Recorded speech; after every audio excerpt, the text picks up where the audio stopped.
right, so we are putting in our strange rear end differential yoke this morning. We showed y'all that the other day in the video. There's the part numbers for it, and I went to put it in and I wasn't going to mess with this seal, but I decided since I had this seal from where I rebuilt the rear end that I probably should put it in, and the old one was looking a little crusty anyway, so it was still sealed up. It never leaked or anything. It's nice and soft around it, but I decided I would just, to be safe, it's better to be safe than sorry. So we went ahead and installed that, and now we are about to install our rear end yoke. That way we can get our measurement on our drive shaft.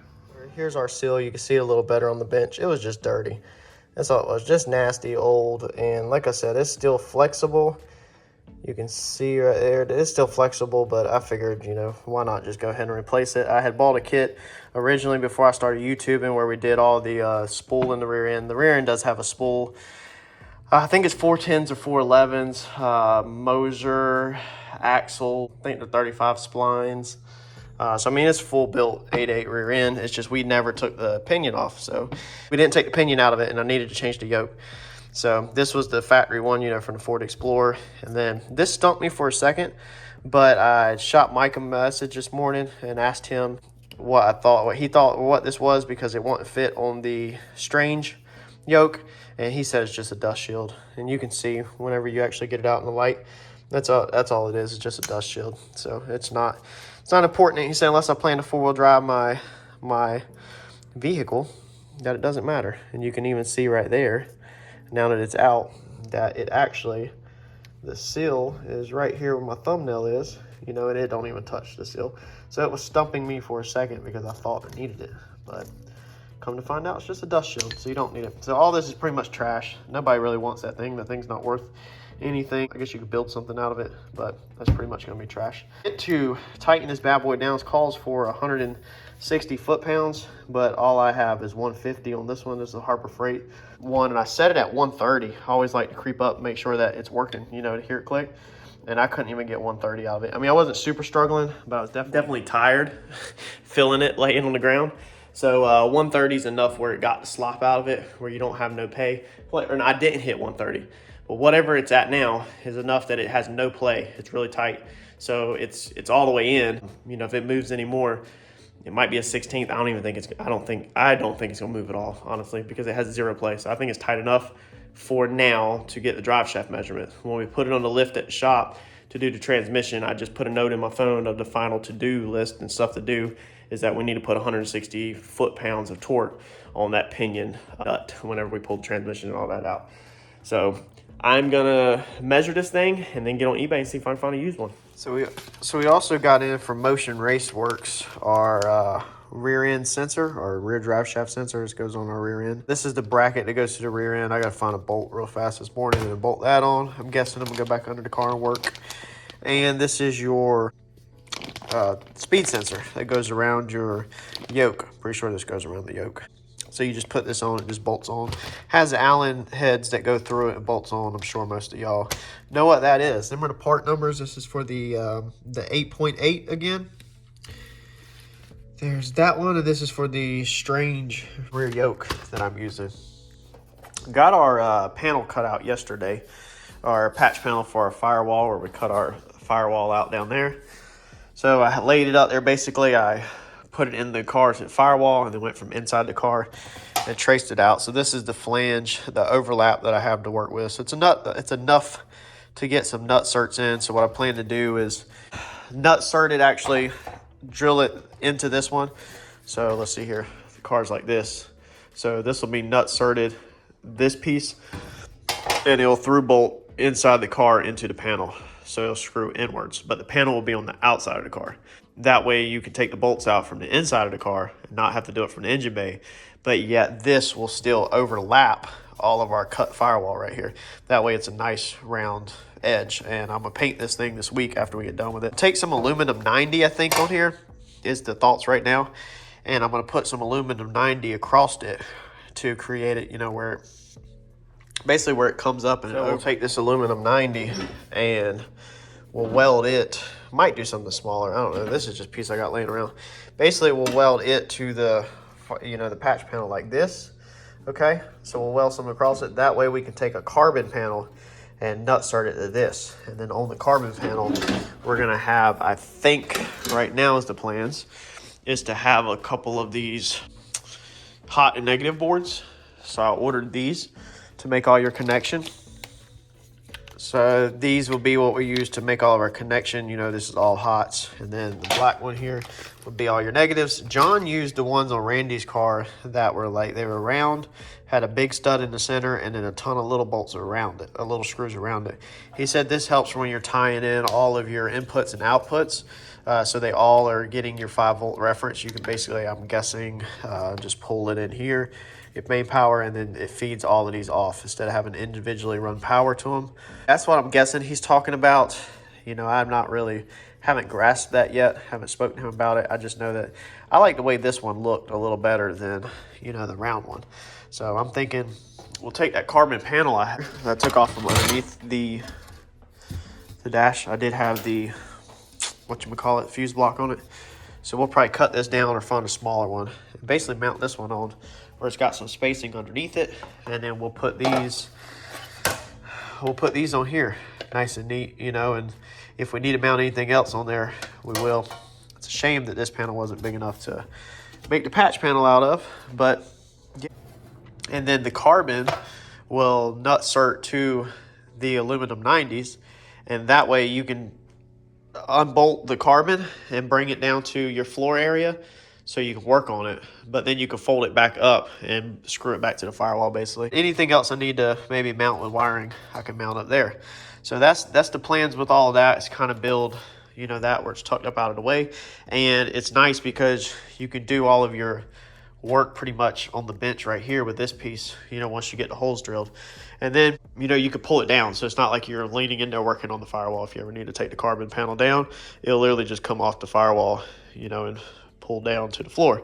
So you can work on it without having to strain to get way underneath the dash. So we've got our return line. You know, the other video, we ran it down. I need to get back under the car here in a minute and start attaching that return line up. That's where we're at. So I'm gonna get some of this installed and off the bench and move on to some other stuff. I need to try to get these on the heads today, put them on the bolts, and yeah, like I said, get this piece that Mike can weld us some attachment points on there this week, and then start mounting stuff up. Another thing that would go on that carbon piece is our map sensor. You know, remember we needed somewhere to mount that. So mount the map sensor up there, these connections probably up there, and I got in the relay that John used on his car, and he said that this is what I need for mine for your trans brake. So he did a video on basically how to wire it, but this is your piece that you need to do your trans brake out of. This is what he uses. So that's what I'm going to use because he's going to be the one helping me, hopefully. Need to get that mounted somewhere, but that's probably going to go in the center console, I'm thinking. I don't know. If I'm going to do the carbon panel down here, it might just all go down there now. So, but the piece is in the center console to mount things on if I want to, or I might take it out. So depends on how many relays I need. We'll see. And I need to still get the dash all hooked up and get all that done. So I'm gonna work a little on this and then I'll catch back up with y'all. I'm struggling, man. It is Saturday night. I don't feel like even working on this car tonight. I really don't. But I am going to try to comb through some stuff. Worked on it this morning, as you've seen, with the strange. Got the rear end in it and the Driveshaft sensor. I'll show you that here in a minute. Guess I'm gonna run that fuel line I keep putting off, the return fuel line. Just don't, man, I ain't feeling it tonight. I'm having to push myself to be out here tonight at work. Trying to get through this though. So I'm gonna get some stuff done and show y'all what we come up with. Maybe I'll just keep it simple tonight and maybe work on making that carbon fiber panel and kind of sorting through that. Maybe it'll be like a thinking night, kind of, you know, trying to figure out some thoughts. So let me get at it and I will show y'all what we got. All right, just like everything else, we go to start a simple task and then stuff starts eating me alive. I can't handle mistakes I made. I can't handle that I have learned and I know I could do better than I did originally. And one thing leads to another, and now we got the whole interior of the car tore apart. The whole back of the car is tore out of it. The seat pans are out of it. Everything. Let me show you why. Let me show you what I got. First off, if we come under here, okay, these are my brake lines. So we had this brake line ran up, you know, it's ran up there. It's an A-in connector. So it's been zip tied to the subframe connectors. Now, Mike told me that this can't stay like this because it moves and it will rub a hole in it eventually. So it needed to be hardline mounted up here. The problem with that is I can't handle the way that hook looks. So I had this on the subframe connector and I just P-clamped it to the floor tonight. So then it runs up here, it runs up the side of the rails, and it goes up there to a T-fitting, which is self-tap screw, to the side of the rails. Now, I hate that I used tubing, square tubing on the back of this car, but that's what we used when we built this. So the lines, this comes from the front, master cylinder goes there. This braided line goes off to that caliper, and then another braided line goes up, goes all the way over, comes down over there and goes to that caliper. So it's not your traditional, I don't know what I was thinking, it's not your traditional hard line to the center, and then a rubber or a braided line drops down to the axle, and then hard lines left and right. So it's all braided, all in here. I put a lot of braided in because of the ease of it. So we're gonna rip this all out. We're going to, somebody else pointed out in my video that, you know, they run the hard lines through the inside of the car, which I like that a lot. I wish I would have did it when I got started, but I was afraid that I would mess it up or damage it by running it on the inside, step on it and damage it. I don't know what I was thinking, because it's way easier to damage under the car than it ever is to damage, you know, in the corner of the edge of the car. So we have a hole up in here. I don't even know if we can see it right now. There's a hole somewhere in the floor that we can easily run the brake line through. So we're gonna drop the brake line down to the frame rail, or we're gonna we might actually not drop it down there. We might actually just go ahead and come out right here on the side. Actually, now that I'm recording and thinking out loud, yeah, we probably will. We'll probably get rid of this steel braided line that goes down, goes all the way around and loops right here to this T. So what we'll probably do is we'll probably dive straight through here, come out with a 90, tie into there, and then it'll drop down. It'll go through the inside of the car. It will tuck up here, nice and neat in the edge. And then it will go back here, somehow get through here, and somewhere get back underneath the car here. And what we'll do is we will, you know, hard line all of this all the way to the center, and we'll put the T-fitting above the rear end, and then we'll drop it down with a short braided hose to the top of the rear end, where we'll do our other T-fitting. Then we'll go from there over to that caliper, and there over to that caliper with hard line. So we'll do the hard line on the axle like we're supposed to, and not, you know, the jankety stuff that I got going on now. So I'm in the middle of taking all this out. I just kind of wanted to show you all that before I'm all of a sudden I'm like, hey, welcome back to the channel. We've ripped all the lines out and I didn't show you how they were ran before. So yeah, but this is what it looks like. My rear, you know, my whole seat pan does come out so that it's easy to work on the car. The 4-link brackets down there need to be cut out. So I'm thinking at this point, I might just leave the seat pan out. That's what the seat pan looks like. Might just leave the seat pan out and go inside tonight and order the 10 soldier brackets I need. And then that way, while all this is tore out, I can basically go ahead and the anti-roll bar, you can see it now up here. I can go ahead and cut through these tabs and go ahead and get the anti-roll bar out, and then go ahead and take this thing to the shop while everything's tore apart in the back of it, and cut out the 4-link brackets, redo the 4-link brackets, redo the anti-roll bar.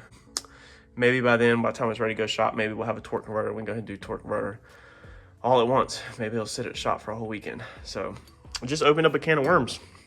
Just kind of, I didn't really set myself back because these are major points. Anti-roll bar, major mistake. Front 4-link brackets, major mistake. And the brake lines, how I ran it, is not really acceptable. It sucks because I got to take the wheels off, all that, you know.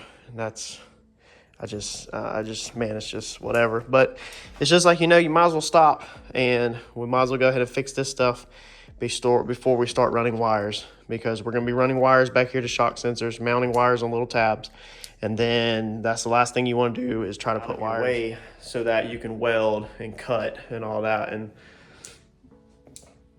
that's not what we need. So we're just going to do this. We're going to do it, get it done. That way it's done right so that it don't have no problems. You know, I don't want to wire the whole car and take it out for the first time and like the brakes are soft and spongy from too much braided line, or just it's hard to work on. I mean, it is a pain to work on down there. Like I have it, because the car has gotten so tighter and so much narrower and so much lower than it was originally whenever I first started. So I'm gonna keep working on this. When I get these lines ran, then I'll catch y'all up to pace where we're at. All right, it is 11:30. I'm done with the body side of the brake line. I gotta go to bed. Dude, I got 2 hours of sleep last night, so I was already running on 2 hours of sleep. Did everything today, and now here it is again, 11:30. So let me flip you around, show you what I got, and then my butt's gonna get a shower and go edit a video for y'all. So check this out. First off, for any of y'all old school guys, this was my grandfather's back from like 74. It's made by Imperial. Dude, these are solid tools, man. These tools back from 74, man, they are just solid, man. This was his brake line tool. I mean, this thing is nice how it's got a little piece that pulls out, flips around to clean out the end of the brake line. I mean, they're solid tools. Like, they're not cheaply made, and, you know, they're just great, dude. So, I mean, this thing is stout, man. Imperial. This thing is amazing. So these old tools are really, really nice. It does the correct degrees that I needed on the brake lines for AN. I have AN fittings on all the lines. I had them on there before, so all of my T's are AN, and then the ends are AN. I've actually got to order some more for the rear end, but there's the brake line. It comes out and it goes through there. It's not touch anything. It's right in the center of the hole. So I'll put some caulking around that. So that's gonna go through the line. Of course, all that stuff comes off the master cylinder right there. Then it's gonna go through the hole, and then it's gonna come in here. It comes in right there behind them wires. It's P-clamped right there, P-clamped right there, and then it runs up this little groove, P-clamp right there, floating right here, so it's not near it. P-clamp right here, shoots up behind the plastic, comes through the seat pan, the side of the seat pan right there. It's not touching that hole. I'll put some caulking inside that hole too. And then it goes up, P-clamp right there. It goes up the frame rail, P-clamped up there. Then when we come underneath here, it goes around like that. It clears the shock mount's not touching anywhere. I'll probably, I don't know, I might zip tie this to something up here to just make it a little more stable. I just kind of wanted to float this line right here because it's just a little hard area to do P-clamps. But then I have another P-clamp up here, and then I have the end.